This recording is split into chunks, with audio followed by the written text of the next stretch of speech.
जी अस्सलाम वालेकुम। कैसा रहा आज का फाइनल?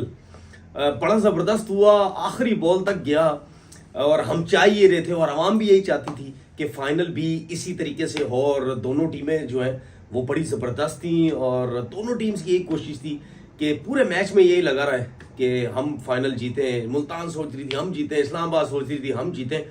थोड़ी सी मैच के ऊपर ज़रा डिबेट करते हैं। देखिए, रिजवान ने टॉस जीता, उसकी मर्जी का टॉस था, वो चाह भी यही रहा था कि मैं टॉस जीत के पहले बैटिंग करूं और उसको वो टॉस जीत भी गया। लेकिन आज मुझे कहीं ना कहीं रिजवान पैनिक नजर आए। मुझे नहीं समझ आई वो क्यों पैनिक हुए। ठीक है, यासिर खान जो है उनके बड़े अच्छे प्लेयर हैं, उन्होंने पिछले मैचेस में रन्स भी किए। वो जब आउट हुए तो डेविड विली को भेजने का मकसद मुझे समझ नहीं आया। डेविड विली का भेजने का मकसद क्या था? क्या डेविड विली का भेजने का मकसद ये था कि अमाद वसीम बॉलिंग कर रहे हैं, उन्होंने उनको छक्का भी लगाया, उसको खेलेंगे ज्यादा, उसके ऊपर रन्स बनाएंगे, ये रीजन था? आउट तो किया उन्होंने अमाद ने, लेकिन क्या वो ये प्लानिंग थी? क्योंकि ये प्लानिंग जो थी विली के भेजने की, ये पूरे पीएसएल में कहीं भी नजर नहीं आई।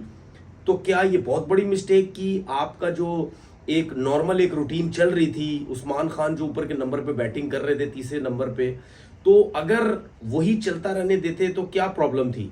तो ये मुझे ऐसा लगता है। अच्छा, उसके बाद जब पहली विकेट गिरती है, फिर आप देखें रिजवान ने भी बॉल टू बॉल 26 रन किए, आई थिंक 26 बॉल्स पे।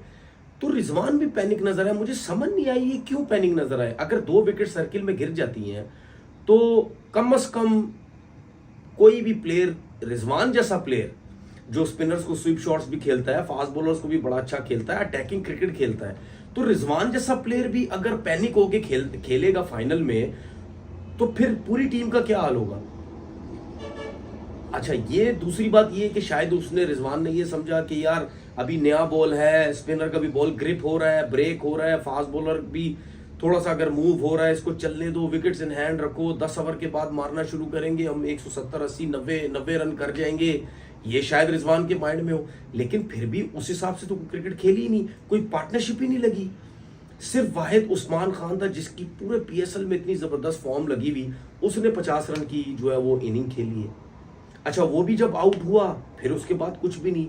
और ये तो इफ्तिखार की मेहरबानी है जिसकी वजह से 159 रन हो गए। उसने आखिरी 3-4 ओवर में बड़ी सेंसिबल इनिंग खेली, 7-8 तो आउट हो चुके थे।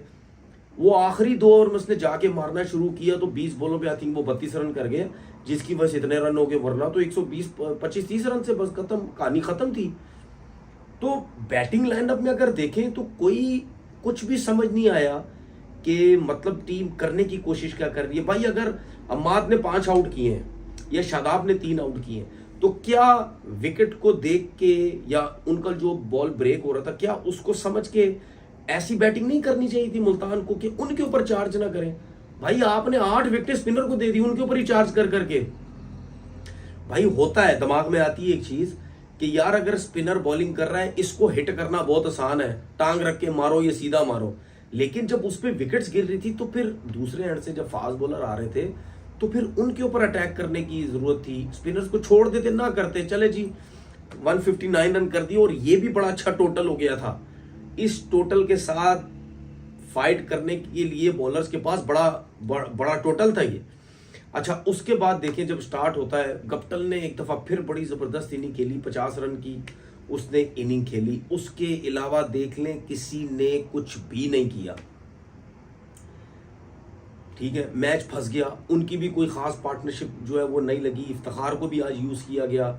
ठीक है, उसामा मीर ने जो गप्टल से 2 छक्के 1 चौका खाया, वहां से मैच उनके पास आया। देखें, जब 9 या 10 रन की एवरेज थी तो उस टाइम उसामा मीर को लाया गया था। तो मैं यही समझ रहा था कि आजम खान भी बैटिंग कर रहा है, सही है, आजम ने भी कोई 20-22 बॉल पे 30 रन किए, वो बैटिंग कर रहा है, वो उस पर जरूर चांस लेगा। लेकिन आजम ने तो उसको नहीं मारे, वो गप्टल उसको मार के चला गया।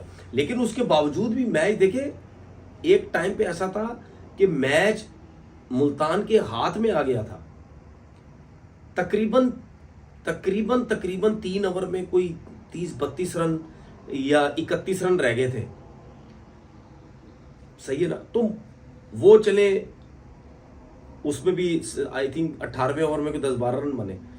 लेकिन जब 2 ओवर में आई थिंक 22-23 रन चाहिए थे, तो मुझे वहां बड़ी हैरानगी हुई कि रिजवान ने मेरे हिसाब से क्रिस जॉर्डन को ओवर नहीं देना चाहिए था। ये हम यहाँ बैठ के बात कर रहे हैं क्योंकि बाहर बैठ के बात करना बहुत आसान होता है, ये मैं जरूर मानता हूँ क्योंकि मैंने खुद क्रिकेट खेली है।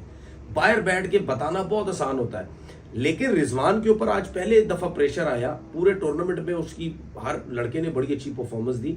फर्स्ट टाइम प्रेशर आया बैटिंग के टाइम से, पहले ओवर से लेके पैनिक हुआ बैटिंग में और बॉलिंग में भी रहा। अगर वो डेविड विली को देता, देखिए अम्माद वसीम को हिट मारने पड़ते हैं डेविड विली को, क्योंकि डेविड विली का पेस नहीं है। दूसरी बात, वो वेरिएशन बहुत जबरदस्त यूज करता है। बहुत अरसा उसने leagues cricket, international cricket still खेल रहा है, ठीक है। तो अम्माद को उसको मारना पड़ता। मुझे ये डर था कि जॉर्डन को ना दे दे, वही उसने क्रिस जॉर्डन को दे दी। तो अम्माद सिर्फ, देखिए आपने हमेशा अम्माद वसीम की बैटिंग चेक की होगी, वो पूरे छक्के मारने की कोशिश नहीं करता, वो पेस यूज करता है। उसने क्रिस जॉर्डन पे पेस यूज की है, जो सेकंड लास्ट ओवर उसने 2 चौके करवा दिए, ठीक है, वो भी हो गया। अच्छा, उसके बाद 8 रन चाहिए थे आखिरी ओवर में, और ये भी मेरे लिए सरप्राइज हो गया कि उसने मोहम्मद अली को ओवर दे दिया। ये मुझे समझ नहीं आई। डेविड विली इतनी एक्सपीरियंस, उसको बॉल नहीं दी गई। क्या डेविड विली को क्रैम्प्स पड़ रहे थे या कोई ऐसी वजह थी कि डेविड विली नहीं कर रहा? क्योंकि डेविड विली से एक्सपीरियंस तो कोई है ही नहीं, इतना एक्सपीरियंस उसके पास। शायद डेविड विली बॉल करता तो वो ये रन्स ना करने देता, क्योंकि अम्माद को भी हिट करना पड़ता, फिर नसीम शाह को भी हिट करना पड़ता पूरी पावर के साथ। अब वो जो मोहम्मद अली को नसीम शाह ने चौका एक ऑन पे लगा, वो ये देखिए नसीम शाह की मैं बैटिंग की बात करूं, नसीम शाह के कितने शॉट्स उससे लग जाते हैं, वो मारने नहीं जाता जाती कहीं। हाँ, जो इफ्तिखार को उसने आई थिंक 18वां ओवर की लास्ट बॉल पे इस तरह कुछ इफ्तिखार को जो छक्का लगा है ना, वो बड़ा, उसकी वजह से भी इस्लामाबाद की टीम जो मैच में वापस आई है। तो कहीं ना कहीं मुझे ऐसा नजर आता है नसीम शाह से लग जाती है शॉट, वो मार कहीं रहा होता चली कहीं जाती है। अब अली को भी जो चौका लगा तो वो मार थोड़ी रहा था, वो बल्ला उसने घुमाया, बस लगी, गैप था, वहां चौका हो गया। तो वहां पे आखिरी ओवर भी डेविड विली को ही मेरे हिसाब से देना चाहिए था। बाकी हो सकता है मैं गलत भी हूं, लेकिन ये है कि फाइनल बड़ा जबरदस्त हुआ। रिजवान जरूर बहुत डिसअपॉइंटमेंट हुई होगी कि वो जिस तरह कप्तानी पूरे पीएसएल में करता हुआ रहा था, और हर कोई बंदा, कमेंटेटर हो, टीवी चैनल्स पे जो क्रिकेटर्स बैठे हो, हर जगह पे हर बात यही बात हो रही थी कि रिजवान से अच्छी कप्तानी कोई भी नहीं कर रहा। और मैं भी ये समझता हूँ और क्रिकेटर भी ये समझते हैं कि रिजवान को ही पाकिस्तान टीम का कप्तान होना चाहिए था जब शाहीन को बनाया गया। खैर स्टिल अभी भी कोई पता नहीं है कि आगे चल के क्या होता, कौन कप्तान बनता कौन नहीं।